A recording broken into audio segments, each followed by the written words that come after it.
83分，係83分，你冇聽錯。呢個唔係一個 2K 遊戲，亦都唔係時光倒流翻咗 Will Chamberlain 嘅時代。喺2026年3月10號，Bam Adebayo用一場史詩級嘅得分盛宴震驚咗全世界。呢場比賽唔單止打破無數嘅得分紀錄，更加向全聯盟宣佈一樣嘢，就係邁阿密熱火已經正式進入咗 Bam Adebayo 嘅時代。大家好，歡迎嚟到着文嘅頻道。今日我哋就嚟講一講邁阿密熱火。自從2025年初嗰筆震撼全聯盟嘅交易，就係將 Jimmy Butler 送咗去金州勇士之後，無數人預言熱火將會陷入呢個漫長嘅重建期。然而，今季截至2026年3月23號，熱火雖然啱啱經歷咗4連敗，仍然以38勝33敗嘅戰績跌咗到東區第9個位置。喺聽日打馬刺嘅時候，大概要經歷5連敗。雖然呢支球隊目前處於一個比較差嘅狀況，但係38勝嘅勝場已經追平咗上季成季嘅勝場數目啦。咁呢隊後Butler時代嘅熱火，即將到來2026年季後賽入邊，係咪真係具備一定嘅爭冠實力，定係只係靠住 Erik Spoelstra 教練苦苦去支撐住呢？今日我就係深度拆解熱火嘅季後賽前景。等我哋將時間褪翻去2025年2月，當時熱火決定送走公分老將 Jimmy Butler， 換咗嚟 Andrew Wiggins 同埋一定嘅選手權。但係喺當年嘅季後賽首輪俾騎士4-0橫掃出局嘅時候，嗰刻熱火文化嘅韌性受到前所未有質疑。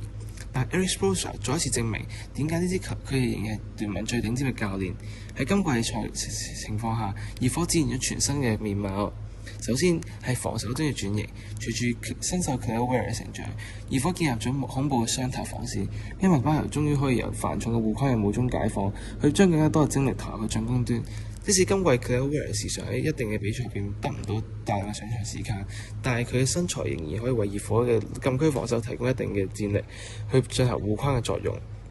其次就係熱火今季引入嘅新嘅進攻體系，佢哋揾嚟舊年嘅灰熊助教 Noah LaRoche， 佢帶嚟咗舊年灰熊嘅無擋拆體系，去俾球員透過突破分球去拉扯防線嘅同時創造進攻空間。Norman Powell 作為呢個體系嘅受益者之一，就係迎嚟今季全明星嘅爆發，同時填補咗 Jimmy Butler 喺離去之後真係得分火力嘅缺乏。Andrew Wiggins 今年喺邁阿密揾到第二春，就係佢啲 3D 屬性係完美符合咗熱火7翼防守嘅作。作為一個 3D 嘅鋒線，佢可以講起第一線嘅防守啦，同時有一定嘅 size 可以保護籃板嘅同時，可以話係兩者皆兼嘅。目前嘅熱火暫時排名東區第9，同魔術、暴龍、老鷹等等展開激烈嘅排位戰。雖然仍然需要打季後附加賽，但係喺佢嘅近況，喺4連敗之前曾經取得咗7連勝。期間仲曾經贏過東區第1 Cade Cunningham係未受傷之前嘅活塞。喺突顯呢支球隊最大問題就係佢上可以贏到一啲聯盟頂尖嘅強隊，同時下限亦都可以輸一啲例如爵士之類嘅擺爛隊。呢啲都係一支球隊一直以嚟嘅問題，就係極度唔穩定，尤其是喺今季 Jimmy Butler 唔喺度之後更加明顯。如果話舊年嘅 Bam Adebayo 仲只係防守優秀嘅內線，咁今季佢就係真正嘅攻防核心，場均出手次數達到生涯新高嘅15.7次，場均得分達到20分。特別係嗰場83分嘅比賽，佢展現咗佢大量嘅豐富嘅進攻手段。除咗接應進攻之外，佢亦都大量持球進攻，去突破內線爭取罰球。佢喺被犯規嘅同時，亦都反映咗佢嘅進攻欲望越嚟越大。除此之外，今季佢大量進行咗3分投射，場均出手5.3次，相較於舊年嘅2.8次提升咗接近1倍，命中率仍然維持喺可以接受嘅32.3%。考慮到佢3分出手佔比全部出手嘅34%，平均出手距離13.1尺，亦都係生涯新高，反映咗喺熱火新嘅進攻體系，佢哋漸漸轉型成為空間嘅中鋒，唔再係以前嗰個淨係可以防守同策應嘅藍領核心，係而家係真正進攻防守嘅第一核心。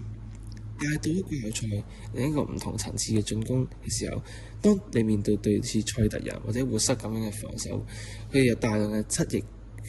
防守者去包夾嘅時候，Bam Adebayo可唔可以仍然去維持同一產出呢？係會好大程度上決定咗熱火今季上限嘅。賽未開始之前，熱火以極低嘅代價去換嚟咗 Norman Powell， 呢個搶劫式嘅交易亦都廣受熱火球迷好評。同時賽季初 Tyler Hero 嘅受傷令 Norman Powell 講起球隊得分重任嘅同時入選咗全明星，熱火亦都一直可以穩住會附加賽位置。可惜Tyler Hero 回歸之後唔太適應無擋拆嘅快節奏單打體系，雖然仍然維持一定嘅產量輸出，場均有21.4分，僅次於 Norman Powell。尷尬嘅係兩個人喺功能上嘅重疊性非常之高，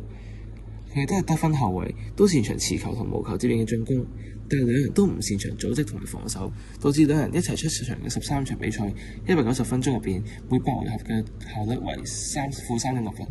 相反，兩人分別搭檔今季嘅球隊先發控衛 Davion Mitchell 嘅時候，8回合嘅效率分別係正6同埋正4.8。而當三個人同時在場127分鐘入邊，8回合嘅效率就係-3.9。由此可見，球隊礙於防守尺寸嘅同時，可能冇辦法將三後衛同時擺喺場上面，尤其是三人嘅防守，除咗 Davion Mitchell 之外，另外兩人嘅防守都比較差，甚至乎係極其惡劣嘅。而 Davion Mitchell 因為身材比較矮小，亦都只可以防守後衛，冇辦法去防守一定嘅鋒線。喺呢個問題上面，面對東區季後賽競爭者，例如活塞嘅 Cade Cunningham、賽達人嘅 Tatum 同埋 Brown 嘅雙探花，尼克嘅 Mikal Bridges 同埋 OG Anunoby， 騎士嘅 Donovan Mitchell 同埋 James Harden 點名單打，魔術 Franz Wagner 同 Paolo Banchero 嘅雙鋒線等等等等，佢都有能力摧毀三後衛嘅防線陣容。即使後面有 Andrew Wiggins 同埋 Bam Adebayo 兩個防守比較優秀嘅球員，都難以填補如此大嘅防守缺陷。由於今季 Tyler Herro 同埋 Norman Powell 先後不斷咁出現傷病，熱火始終難以揾到比兩人共存，而且球隊攻防順暢嘅方針，去到季後賽呢個時候問題就會逐漸被放大。而喺最近 Erik Spoelstra 嘅解決方法就係將 Norman Powell 掟咗去板凳，但係呢樣嘢係非常之難以去解決到真正嘅問題。畢竟今日 Norman Powell 嚴格意義上係我哋表現第一甚至第一嘅好嘅球員，畢竟佢今日入選全明星，得分亦都係全隊最多。你將佢擺come off the bench 係某程度上係唔係相對地唔係咁合理嘅。而喺呢個季後賽嘅時候，無論係先發又好，關鍵時刻陣容嘅編排都好，都會受困於 Tyler Herro 同埋 Norman Powell 兩個人防守不佳而缺乏組織能力同埋得分穩定性嘅缺陷，會導致熱火喺季後賽不穩定嘅發揮嘅因素。好，除此之外咧，其他熱火仲有咩其他球員做 X Factor 咧？咁熱火呢支球隊主核心唔夠強啦，咁優勢喺邊度咧？答案就係團隊戰力啦。熱火之所以咁難打，作為一支咁難纏嘅隊伍，就因為我哋嘅陣容深度十分之足夠，去 come off the bench 入邊總有唔同嘅球員帶來驚喜。首先係 Andrew Wiggins， 佢係我哋嘅長期 starting forward 嚟嘅，佢喺季後賽經驗係無可取代。喺2022年勇士奪冠嘅表現嘅時候，佢喺防守都可以成功鎖死對方嘅頭號球星，而呢樣嘢都係熱火喺季後賽極度需要嘅。其次，熱火板凳末端嘅球員都可以喺一定時機會入邊作為一個騎兵。至於 Fontecchio， 即使喺隨住賽季進行逐漸調出輪換，但係佢優秀嘅三分投射能力仍然可以喺特定時間憑藉住火熱嘅手感去改變比賽走勢，come off the bench 上嚟連射幾球三分去改變比賽嘅。Drew Smith 作為板凳末端嘅後衛，即前面有住 Davion Mitchell、Tyler Herro、Norman Powell 等等唔同佢後衛嘅時候，上場時間比較少，但係佢仍然每次上場都充滿住防守能量，去貢獻住隊入邊數一數二嘅防守拼勁。熱火最近幾年係透過選手積聚咗唔同嘅新生代嘅力量。Jaime Jaquez Jr. 嘅全能性以及 Kelly Oubre 嘅護框，令 Erik Spoelstra 喺調度上有更加多嘅靈活性。特別係 Jaquez，佢關鍵時刻嘅單打同組織能力都極為優秀，71.2% 嘅籃下命中率全隊第一，24% 嘅助攻率同埋4.8次嘅助攻，都全隊僅次於 Davion Mitchell。而今季新秀有嘅 Tunis 喺有限時間入邊只有優秀嘅三分投射同一定嘅組織能力。更加關鍵係 Billy Larson， 佢嘅數據雖然唔突出，但係今季先發45場，同時命中接近50%，做一個6尺5寸嘅鋒衛繞拜仁。雖然講到小前鋒比較吃力，但係佢優秀持球能力可以帶來穩定嘅籃下終結，有住 70.7% 嘅0至3尺英命中率，全隊僅次於 Kelly Oubre 同埋 Jaime Jaquez 嘅 71.2%。佢嘅全做罰球能力亦都係全隊最第一嘅，有住 39.4% 嘅罰球率。呢啲都反映咗球隊新生代力量都有能力去作為一個球隊關鍵因素，去改變住球隊嘅喺季後賽嘅表現，所以令人更加期待除咗 Tyler Herro、Norman Powell、Bam Adebayo 呢啲主核心之外，其他球員可以喺唔同時間做出咩貢獻嘅。而嚟到季後賽，考慮到 Cade Cunningham最近受傷，活塞大概會係由東區第一滑落嚟。咁熱火如果透過附加賽晉級季後賽嘅時候，最大嘅對手就好大機會係紐約尼克同埋波士頓賽爾特人嘅。咁首先講丹尼克啦，New York Knicks 最特點就係佢一支非常之強烈嘅肌肉碰撞去 toughness 嘅一支球隊嚟嘅。咁 Bam Adebayo 同埋 Karl-Anthony Towns 喺內線對決會絕對非常之精彩，兩人都係被譽為一個喺季後賽比較軟弱、進攻比較差嘅中鋒，但係兩人最大特點都係一個進攻一個防守，而季後賽 Bam Adebayo可唔可以鎖死 Karl-Anthony Towns， 同時可唔可以喺進攻端給予一啲回應，都係一個非常之大嘅看點。其次就係熱火點樣去限制 Jalen Brunson 嘅得分，去切斷佢同隊友之間聯繫，去同時突破雙側翼嘅防守，都係對熱火嚟講一個好大難題嚟嘅。畢竟 Jalen Brunson 喺季後賽得分能力係非常優秀，好難以被完全限制。但係點樣去解決到喺佢爆發同時，唔好俾其他嘅 supporting cast 去同時去加強咗佢哋整支球隊嘅進攻效率呢？係熱火需要透過防守體系去改善嘅一個問題嚟嘅。而熱火有個優勢就係在於佢教練嘅臨場應變能力係相對比較好嘅，但係 New Orleans 嘅籃板優勢對於熱火嚟講係一個極大威脅。雖然熱火有住全聯盟場均第二多嘅籃板數，但 Mitchell Robinson 作為一個進攻籃板極其優秀嘅中鋒，如果喺季後賽上陣即係上陣10幾分鐘嘅時間，亦都有機會搶到好多嘅進攻籃板，為 Knicks 去創造更加多嘅進攻機會。同時呢啲嘅進攻回合都可能係作為改變比賽走勢嘅關鍵。而賽特人嚟講，同熱火就係一個宿敵嚟嘅，眾所周知。雖然賽特人佢哋嘅天賦更加高啦，但係熱火因為多年嚟經常同賽特人嘅對壘嘅關係，喺心態上亦都冇任何嘅憂慮嘅。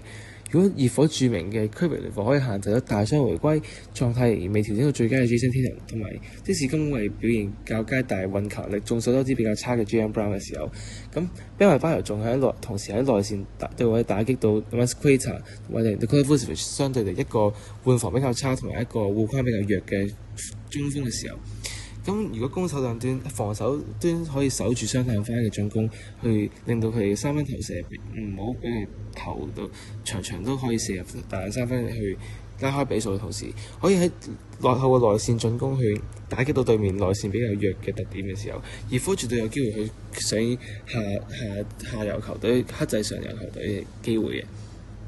呢個熱火球隊係擁有住季後賽球隊所有特質啦，佢哋有住好堅硬嘅防守同紀律性啦，有住一個優秀嘅戰術打師嘅教練啦。其實成支球隊聽落咧，就淨係揸一個超級巨星去帶領住佢哋去成為一支冠軍嘅啫。但係呢個超級巨星去咗邊呢？就好可惜地喺舊年已經離開咗我哋啦。咁我認為熱火可以透過附加賽去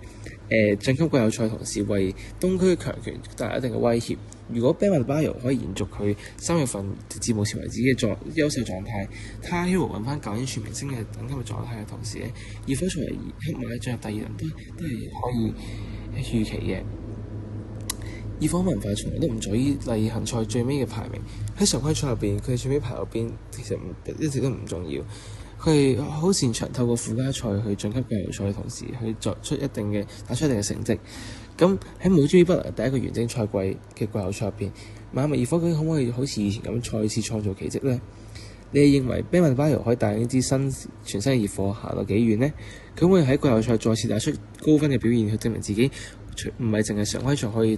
打到高嘅得分，而係季後賽等級都可以成為一個真正嘅攻防核心呢？Tyler Herro 又可唔可以證明自己究竟嘅全明星表現唔係曇花一現，而係真正地佢成為一個全明星等級嘅球員，喺今年季後賽表現比起舊年同埋以前大躍升呢？歡迎大家喺下面評論留言你哋自己嘅諗法。如果你哋都中意今日嘅分析，唔記得 like、share 同埋去 subscribe 我哋 channel。我哋下期片再見啦，拜拜。